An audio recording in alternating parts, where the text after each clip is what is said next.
It's really where we talk about things that we're just trying to figure it out. Hey guys, what's up? It's your girl Kemaray, and I'm back with another episode of this podcast, hashtag JTFIO, or just trying to figure it out. So if you're new here, please make sure you subscribe to my podcast on whatever your favorite podcast listening app is. If you watch on YouTube, please subscribe to my channel where I post other videos, other content there. And if you like what you hear, or if you have comments, please make sure you comment down below on YouTube or comment wherever else you see this clip.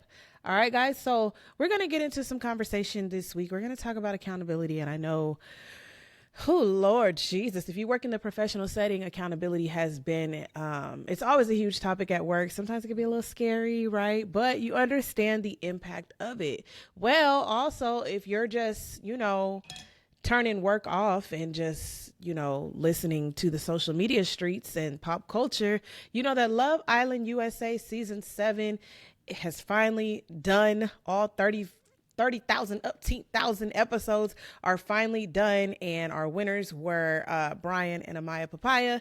And since the Islanders have left the villa, it is on and popping. Okay, so I wanted to sit down on my podcast and have this conversation because it's very nuanced and a lot of things are happening where I'm just like, girl, what is going on? What is really going on? Okay, we know that the main antagonist really at this point is Huda.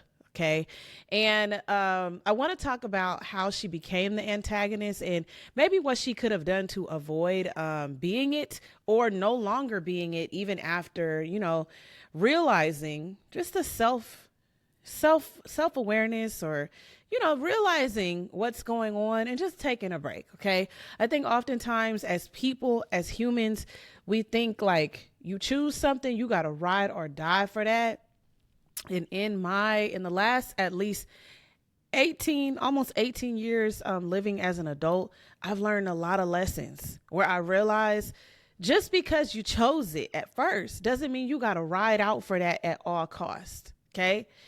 Let me give you an example. Okay. Yes, I love Beyonce. I'm part of the Beehive, right?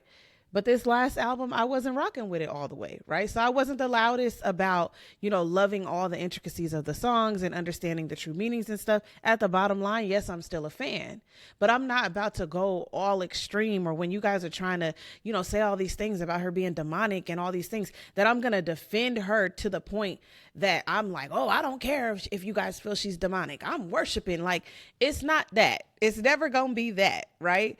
I love Beyonce down. I love her music down, and the opinions of others are theirs to have, even though they're wrong, right? But when you turn yourself into such an extremist that you void out any type of accountability, you void out any type of a common sense, critical thinking, all of the things that we learn in books, all of the things that we learned in college, going to college for, or just in life experiences of working in the workforce, right?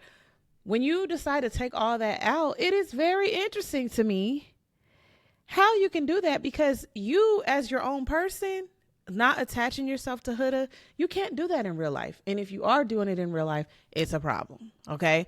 So if you guys have not seen, Huda came off of the villa, flew in, and from then it's been pandemonium, like everywhere the Islanders go. It's almost like seeing Michael Jackson. Like, people is, oh my gosh, Huda, oh my gosh, Nick, Alandria, Shelly, Ace. So much to the point that Shelly and Ace had to take a social media break. It wasn't that long. I mean, they're young.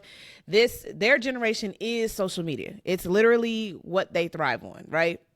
Or, how they view the world is, social media opportunities. The way we started with social media, mind you, I'm 35. It wasn't that it could lead to a great job. Matter of fact, it could cause you to lose your job. Right. So, there were different levels of different things that people were doing. And, a lot of us were waiting on this moment for Huda to come out of the villa and just kind of see herself on TV, because even Amaya, like, we wanted Amaya to see herself on TV. We wanted, Jeremiah to see himself on TV. Ace, maybe, at some times to see himself on TV, because it's like there were moments that was like, oh, y'all are in your early 20s, y'all are 20. And maybe if you were 30, or maybe after watching this or getting back around your people, you might see it and be like, you know what? That wasn't my best moment. I wasn't trying to do all that. Like, I could have done better or something different, right? But also, let's keep in perspective that this is Love Island. This ain't no deep documentary type show but the thing is, we're watching for entertainment. So there's a lot of things that different people watch for. Some people watch for the desirability aspect, right? Ooh, I want to look like her. I want a body like her. I want hair like her. I want a booty like her. I want all these things, right? There's some that watch for that.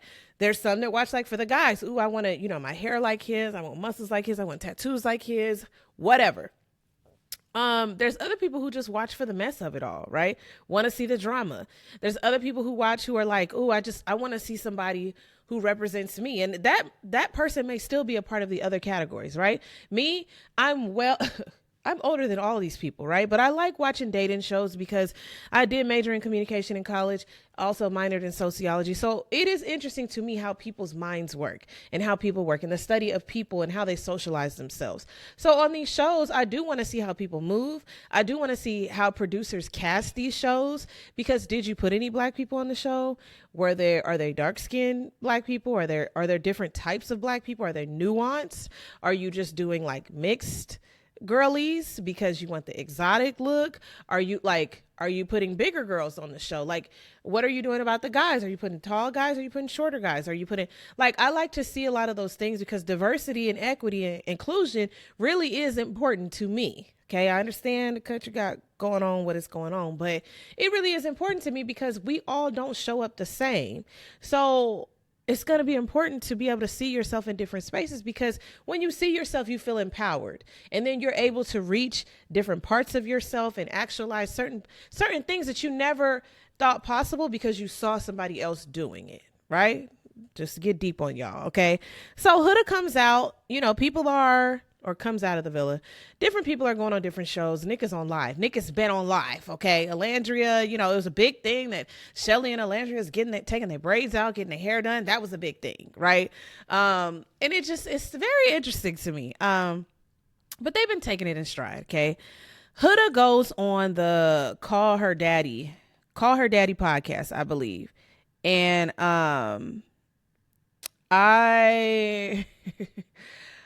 I was like, okay, she's sitting down with this host already. I'm like, am I interested in watching? No, because Huda fans are out of control. Huda fans are out of control. It has gone from being a show to y'all hacking into Alandria's account, y'all making this image of George Floyd and the cop and putting Huda's face on the cop and Alandria's face on George Floyd's face. And George Floyd, the murder of George Floyd was such a turning point for this country.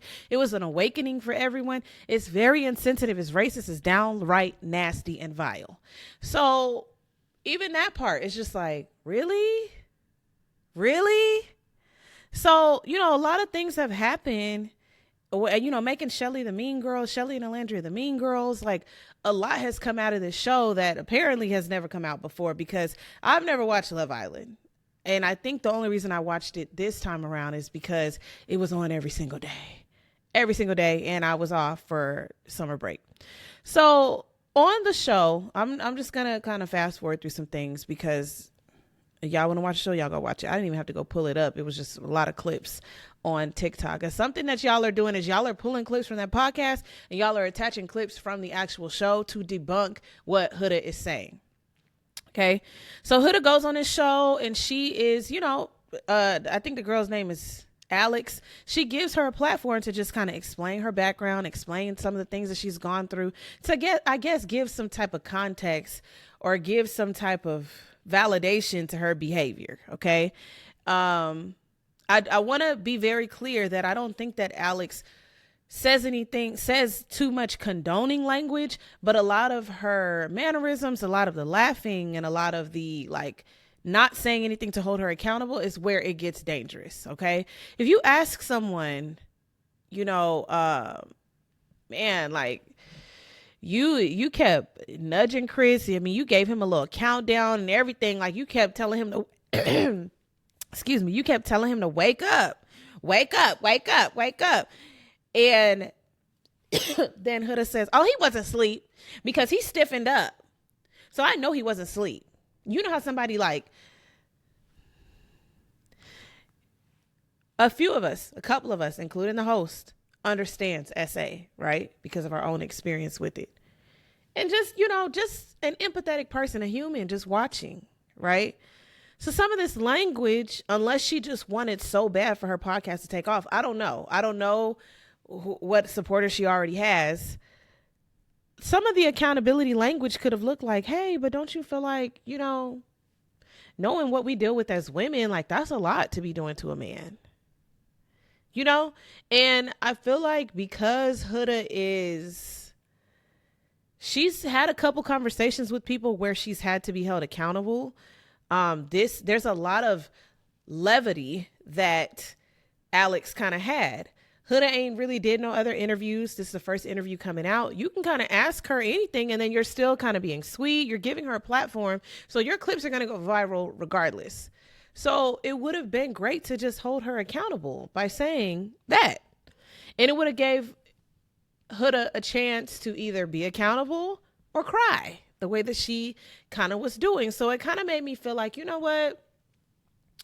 If you cry when somebody's trying to hold you accountable and then that person backs up off of it, it's like, yeah, no, I'm not trying to hurt you. I don't want you to feel bad for what I'm saying, but I do want you to understand that if I don't hold you accountable, you will continue to do it. It will become dangerous. You may end up in a situation. Something may happen where you may not be able to get out of it, and you're teaching others this behavior. It's worth it to mention that Chris recognized that and did not feed into that. Very respectful. He's also been like, trying to keep his sister from saying anything too crazy. Like a lot of things have transpired to debunk the things that Huda is saying. And it's just very scary. It's very scary for her to get out of the villa and say that everybody was bullying her. And it's like the language. Y'all remember when she crashed out on Jeremiah? And I remember watching that being like, oh my gosh, like, you can't talk to people like that. And like, she's screaming from across the villa. And she's like, you a effing B-A-P. No, a P-A-B. Y'all know I don't cuss online. Okay, I don't cuss online.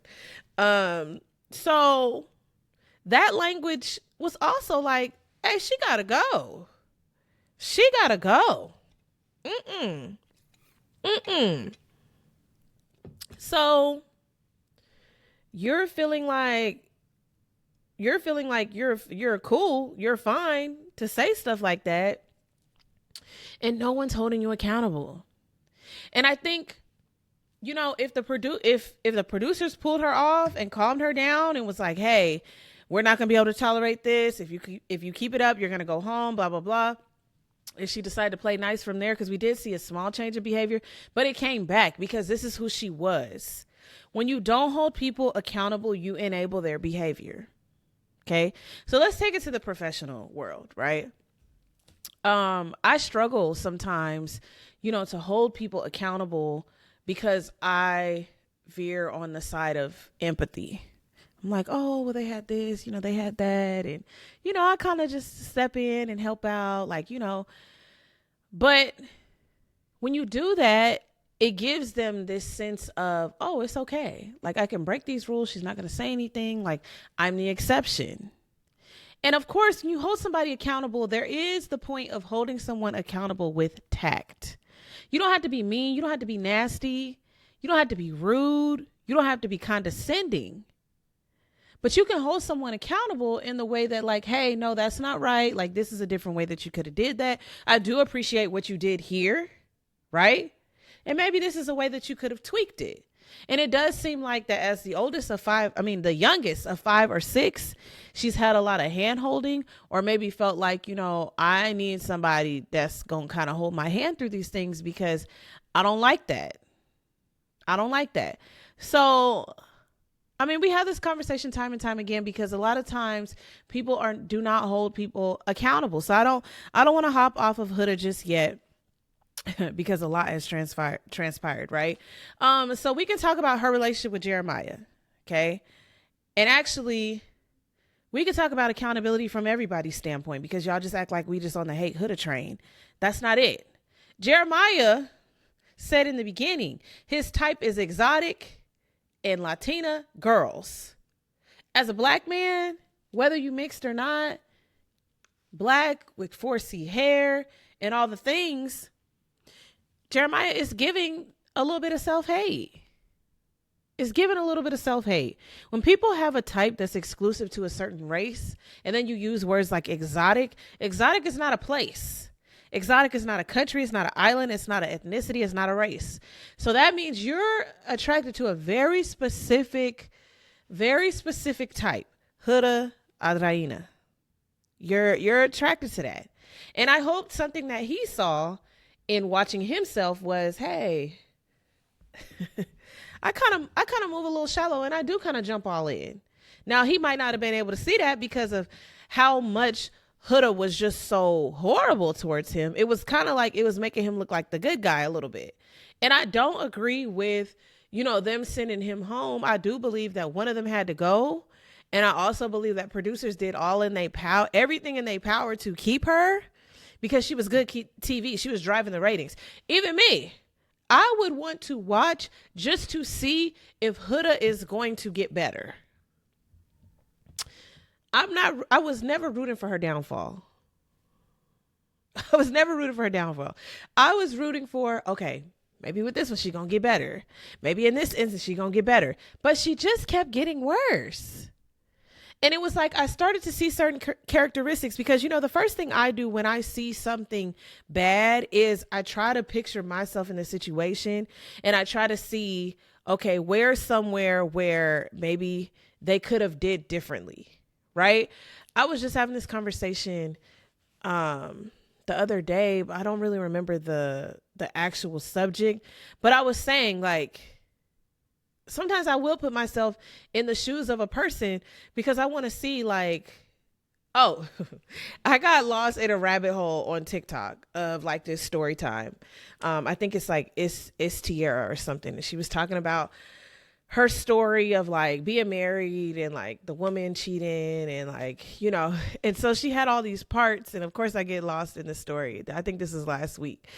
And I was like, man, like, at any point as I'm listening, I was like, man, I mean, this could have happened to anybody, right? Like, so a lot of times you hear these stories like Risa Tisa and you're like, I mean, that would never happen to me. But I was like, no, like, I mean, you could love somebody or do for someone out of love for them. And then, you kind of feel played when they do certain things and it can kind of take you to a certain level. Now, no, I don't think that I would because I'm listening to her story and I'm like, okay, well, this is probably where I would have went a little different or whatever. But you never know the depth of what somebody's going through, right? So, or what people are dealing with. So, yeah, I was watching that, thinking that. So it was the same thing with Love Island. I was like, Huda, she's very extreme. She's very passionate. I'm a Scorpio. So I'm like, I can be passionate. I can be extreme. I mean, my girlfriend is very like mild mannered. She don't say too much. And, if she does, she's very intentional about the things she's saying. And I'm very like, I be giving it to you, And so sometimes I do have to back up off of that because I realize like my language is a little too piercing and we're losing like what I'm saying. And so I'm working on it. So as I was watching Huda, I was like, man, like it just can't be all this. And I remember in the early episodes feeling like, man, why are none of these girls like sitting down with her? Like as much as they was locking in so much, it's like a sisterhood, a friendship, girl, like all these things like the OGs, Sierra, all of them. Like, why is nobody having a conversation with Huda? Now, it may have been that they tried. It could have been two things. Because I could see myself being on the show and be like, that is not my business. I am here to do this show. Gets me a person, win the show. Okay. Or it just could have been like, man, we've tried multiple times. She's not listening. And I mean, what else can you do? Right. So yeah, I remember feeling that in the beginning and how they were encouraging her when they were all in the baseball outfits and Huda was doing the absolute most with Jeremiah. He couldn't kiss nobody. She kept watching him. She was getting up. I was like, how are they allowing all that? Like, it's a show. Y'all have been together, 2 days, 3 days. And I think that's what ignited, Ace to be so like, he was very anti Jeremiah and Huda early on, because he was just like, bro, you are locked in all the way. I don't like it. I don't want to see it. We have to remember Ace is like in the middle of, all these siblings that he's got tatted all over his body. And some of them are like in their 40s, I believe. He has like an older mom. Like he has like a lot of, nieces, nephews, things. So he's probably seen some things. As he's young, he's very mature for his age. So it was kind of like, I understood Ace's, like him being annoyed, but I also felt like it's not your problem. If Jeremiah want to dive straight in, whatever. Now, this is before I really understood the show, because I also was like, I didn't understand how they had so much voting power. Like they get to vote the different people that are there. And it just is weird to me, because you kind of lose the plot. Like even for them to end up in the end with these couples who weren't really couples, y'all get rid of Ace and Shelly. Like it was just weird. So yeah, I felt like kind of went in on the girls a little bit and was just like, yeah, y'all should be holding her accountable if y'all are going to say that y'all are girls. Then when we kind of, moved through the episode and she had this crash out with Jeremiah and, how she was acting, working out while he was on the date with Iris, and, Iris felt uncomfortable and she pulled Iris for a chat. It was just like, even that was just, it's dangerous. It was very dangerous, because we're all watching and I'm thinking like, surely, because sometimes TV, they do a good job of making sure to make one person the antagonist and somebody else the protagonist. So we're going to edit out these things. We're going to keep these things. But I kept feeling like, because an episode comes on every single day and because they're so long, they can't be editing out that much.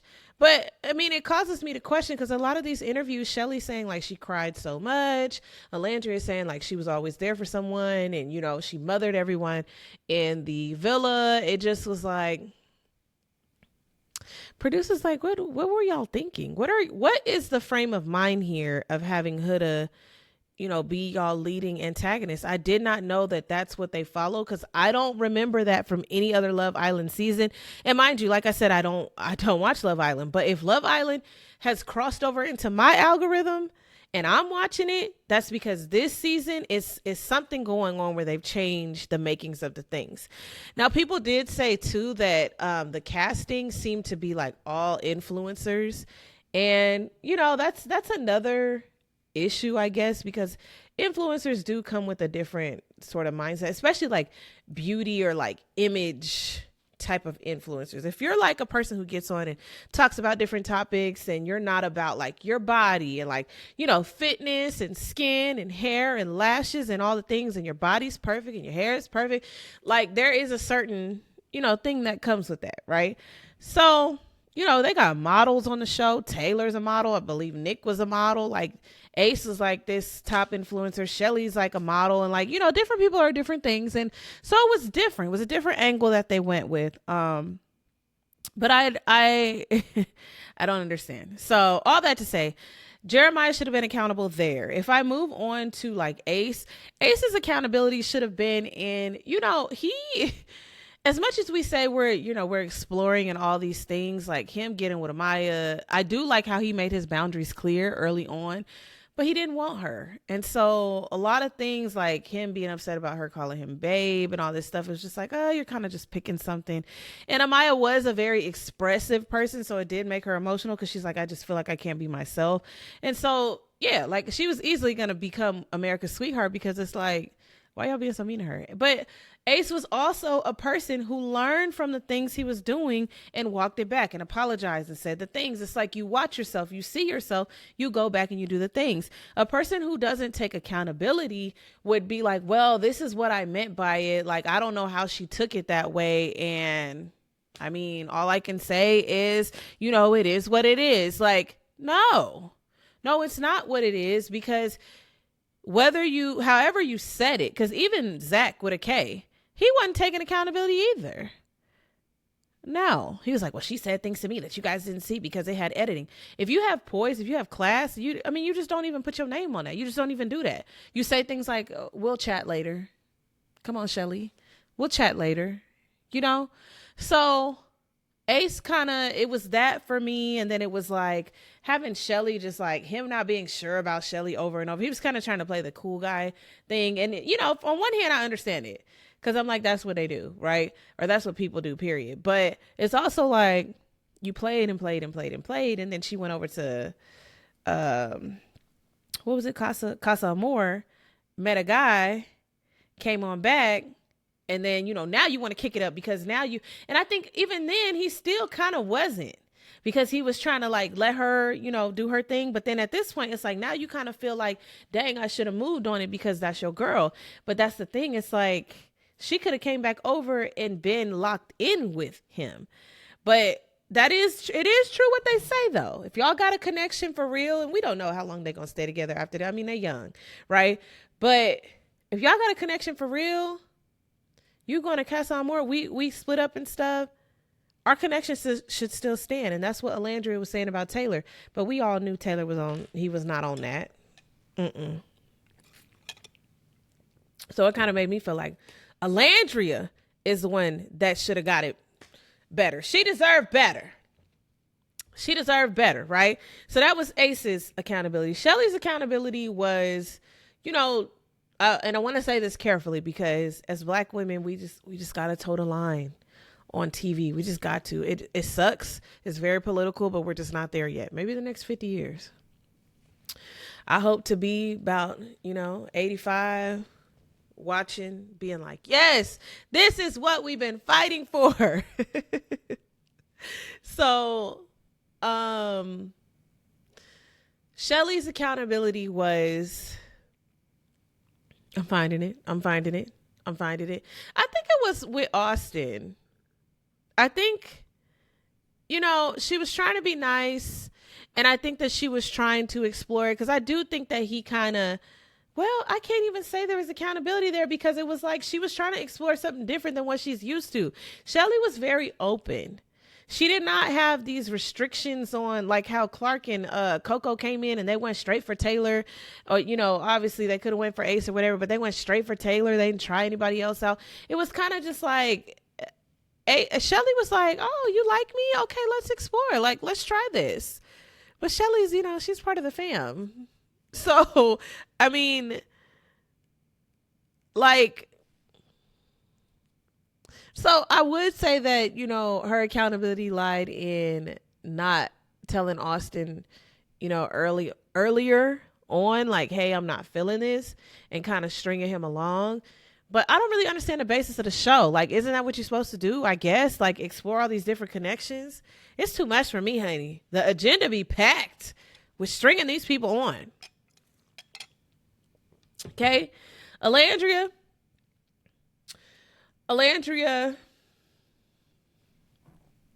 the only thing I could think of that she did wrong was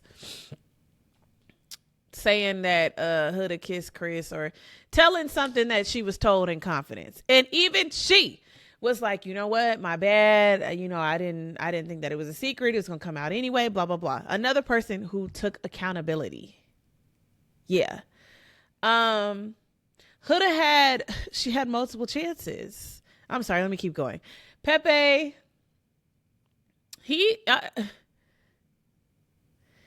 Pepe wasn't really a character or a person I was watching that hard. I mean, he definitely has a type. But he stood on business when he was talking to the old girl. I can't even remember her name. I done forgot about her. I ain't seen her nowhere. But he stood on business when he was talking to her like, hey, yeah, I'm not ready. Hannah just left yesterday. It was really kind of jacked up how she left. I'm still upset. Like, nah, like, I'm just trying to let you know, like, it ain't gonna be all that. I know you blonde. Looks real too. Actually, no, it wasn't real. I didn't mean the shade. But anyway, Pepe was like, yeah, nah. So even he stood on business. I mean, which I'm not saying, we talking about accountability, not standing on business. So I can't even find a Pepe moment. Let me see. Chris was everything. I was kind of upset that Chris was making so much sense, because I was like, for him to be a 6 foot tall, 6 foot something basketball player that plays overseas, there's a very certain characteristic and stereotype of that type of man, right? And he just was not that. And even if he was, baby, Huda made it so hard for him to even look bad. There were so many moments that reminded me of The Office, with how he was looking at the screen, like looking at us at home, like, is this really happening? But the moments where he's telling her, he's giving her plenty of chances to just be like, hey, like, you don't let me speak. Like, I'm sharing with you how I feel. I'm telling you that I don't want to do these things. Or I'm telling you, like, hey, I would love to, like, I want to know why we don't kiss in public or kiss outside of the bedroom, but you want to do all these things in the bedroom. And now you're saying, like, oh, I don't like you. And you're kind of trying to let me down easy. Like, it does speak to a lot of different themes that are circulating around Huda and this personality type, right? So Chris took accountability. He didn't really there wasn't really opportunities for him to take accountability. I mean, unless y'all can recall some. It was more just him standing on business, him speaking in language that was very calm and very, So yeah, I mean, I don't know. Nick Taylor definitely didn't take accountability. Nah. So I'm going to move on. Okay. What I can say about accountability is this. Okay. It's something that you have to get used to. It's something that can be a bit jarring at first, especially if the wrong person does it, or if the person does it without consideration of your feelings or without tact. Accountability is a social responsibility and something that we all should aspire to be. You need to cleave to accountability because it keeps you leveled. It keeps you balanced. It keeps you on your toes. Okay. We're not perfect. We're all going to do things that we may not have been proud of, things that we wish we could have did again or over again, but we do things and we learn from them. We live these experiences. We make mistakes. We straighten up and we fly right. So accountability cannot be something that we just run and we hide from. I'm learning it as an adult as well in all aspects of my life. Is it your responsibility to hold people accountable all the time to the point where it means hurting their feelings? No, it's not. But I think the dangerous thing about accountability is if you have a moment to do it tactfully and to do it for someone, especially if they care about you and they take great stock in who you are and they're showing love towards you and showing, being considerate of your feelings, you should crave accountability. Like, hold me accountable. Hold me accountable. If I set a goal and I say, hey, I am not trying to do this for the next 2 to 3 weeks. Okay. I may have some times where I slip and fall. Okay. Please give me that. Right. But ultimately, I want to do it less. That's my whole thing. Right. Please help me if I say these words. Now, don't be commenting and I ain't ask y'all. Right. It's saying, oh yeah, you need to lose weight. I'm gonna hold you accountable. But anyway, if I ask you, please help hold me accountable, and you do that, can you imagine how much you would help me into actualizing or realizing the goal I'm trying to meet? It elevates you, right? It only makes you stronger as a person. And I had to realize that I did just learn that. And I'm 35. And I do think that in some aspects, like, some things seem outlandish to me. Ain't no way you getting off not being held accountable for that. There's no way. But some stuff, it really is like people just don't see the power. Like, I don't see the power in holding somebody accountable for, like, you late every day, I got to write you up. Right. Until it becomes a safety issue, until, like, now we're spread thin. Now I got to stand in your place. Now, like, I can't do my job with fidelity because I'm having to do yours. I'm covering for you. You taking advantage. Like, it snowballs into other things. Accountability is a social responsibility. It just is. Whether you're watching a show or whether you're living life on your own. Okay. And we can move into Nicki Minaj. Because extremists really do scare me. The Barbs have been in my comments, and not very many. I mean, 7 comments on TikTok. But I watch a lot of videos on TikTok because I'm trying to grow my podcast brand on there and build my following on there of the right people and shape shift my algorithm and my FYP. So there's a lot of stuff that I watch, and I'm like, this is horrible to say. Like, I think somebody commented under my thing, like, there's a medicine cabinet with a bunch of pills, like go take them, something like that. And they were in defense of Nicki Minaj. And I think what I said was, in the video, it was like, you know, I don't know why we're surprised that Nicki Minaj is not a girl's girl. She's had all of these beefs with a multitude of other women in hip hop. I didn't name Remy Ma, but I could say Remy Ma, Lil' Kim. I think I said Megan Thee Stallion. I don't think I said Cardi B, but Cardi B as well. And now SZA. I forgot about Mariah Carey, you know? So if we were to get into Nicki Minaj's origin, her beginning, right? Because if we take this about 15 years ago, we all love Nicki Minaj. And I think that's the issue that I have. So many people have problem with nuance. Okay? Just because I'm saying these statements does not take away from those ideas, those feelings, right? I can still like this person and hold them accountable to the things that they've done, or still have enjoyed them from a certain time period, recognize their impact, recognize their contribution to hip hop, and still feel like, hey, what they're doing is messed up. What they're doing is wrong. It's like, you know, if we start, because I got analogies for days. It's like if, you know, my girlfriend's like, I don't like that hairstyle on you.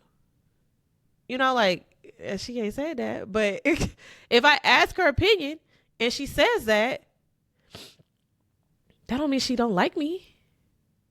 It could just be she don't like the hairstyle. And if you watch it, you better say it you better say it nicely, okay? So, yeah. So Nicki Minaj, you know, she started out as, you know, this rapper, and Young Money, Lil Wayne, Drake, like the only woman rapper, I don't like saying female rapper, but the only woman rapper at that time. So, you know, she's with all the guys. She's on all the songs. She's getting all the collabs. We are rooting for her. She got this unique style. She got this funny little laugh. She's got, like, she's very charismatic. She's a huge personality. She has the barbs. Like, she's doing all this whole thing after, like, Barbie and, like, the Black Barbie and Harajuku Barbie and all the things. Like, she was that girl. But I think we have to acknowledge the psychology behind when you're that girl, you're the only girl, you're in mostly male spaces, misogynistic spaces. So you have to fight for your rights, fight to be considered, fight to be, you know, you got to be the sexiest, you got to be the baddest, you got to be all these things, because there is no sisterhood. There is nobody else around to be like, you know what? We not finna take this as women. That movement had not came yet. Queen Latifah did her thing. She was saying her thing. But Queen Latifah's image was not being the sexy rapper, right? So we can get into that conversation. Itty Bitty Piggy went crazy. We love Nicki Minaj at that point. At some point, you know, people started saying like, oh, okay, you know, there would be no Nicki Minaj without Lil' Kim. It was this whole conversation back when you could really only have one fave. You know, back then, I believe I was like going hard for Beyonce, only Beyonce. Everybody was in comparison to Beyonce. You can't sing if you can't do this like Beyonce. Do this run like Beyonce. Since then, we've learned nuance. I like this singer for that. I like that singer for that. I like that singer for that. Bottom line, though, my favorite singer is Beyonce. Let me be clear, right? So, what was I? So there was no acknowledgement that Lil' Kim was her inspiration. Now, because of her being the only woman at that time in her position doing what she's doing, it was very dangerous to just be like, nah, I ain't get nothing from Lil' Kim. I barely know who that girl is. Right? Because there were remnants, there were things that you could notice, correlations that you could make between the two. And to be honest, like, because she was an elder, respectability politics, it would have been like media training would have let her know, like, hey, you just acknowledge, hey, like we do have a lot of similarities. And this is early on. I know that she ended up doing this, but she could have just acknowledged, like, we do have a lot of similarities. I could see why people think that. All respect to her and what she's doing. Because I definitely know what it's like to be the only one out here. You find something to relate to, you jump on that. It's fine. It's great. Even if y'all never met. Okay. So coming from that to Remy Ma Sheether, them going back and forth and it getting kind of nasty. And then Cardi B with the motorsport drama and the Met Gala drama. And then Megan Thee Stallion with her telling her to get on a good foot and like, crashing out on live and like,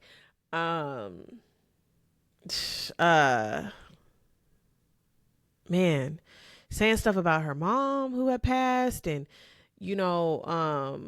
her and Mariah Carey was, I think, kind of light, like fun shade, but it just doesn't look good, right? And of course, there's things like about being misunderstood. And no, we don't aim to just be mean girls, I don't think, right? But fast forward down to this thing with SZA, it's like, I mean, how mean do you got to be to get into it with SZA? So regardless of what Nicki Minaj is doing, I'm always going to go back to the person next door, right? The Barbs, her fans or whatever. These are the people who make you who you are. Huda fans, these are people who like are boosting you. You went from, a couple 100,000 to 1 million to 2 million. Now you have 5 million from what I hear. It is dangerous to enable a person's behavior because they start to think that it's okay. Right? And when they think that it's okay, they continue doing it and then people become hurt. Okay. Nicki Minaj, regardless of whatever beef she has a social responsibility because her fans are kids. I think it was from that super bass. So yeah, no, her as a person, her and her group chat, she could probably be like, oh, I can't stand it. But y'all be so mad talking about these celebrities don't sign up to be role models, but they are. Our country values that. Our country pays these people millions and trillions and billions of dollars to entertain. Entertainment to us is more important than a lot of other things. So it is important for her to, come out on her platform and say, or just not say nothing and just say it within your circles. Right. And also, I think too, like somebody had tagged me in something and they were trying to say like, oh, you don't want Nicki Minaj to handle disrespect or to speak up for herself? I'm not saying not to advocate and not to speak up for yourself, but I'm just like, girl, where's the line? The bar is in hell. I mean, she'll just go so low on people. And there's also a way to tactfully argue. There's also a way to tactfully disagree. So I do want to know your thoughts on this subject. And I think even if your thought is like accountability is not a social responsibility, I still want to know why. Why not? It is. And that's what I'm just trying to figure out this week.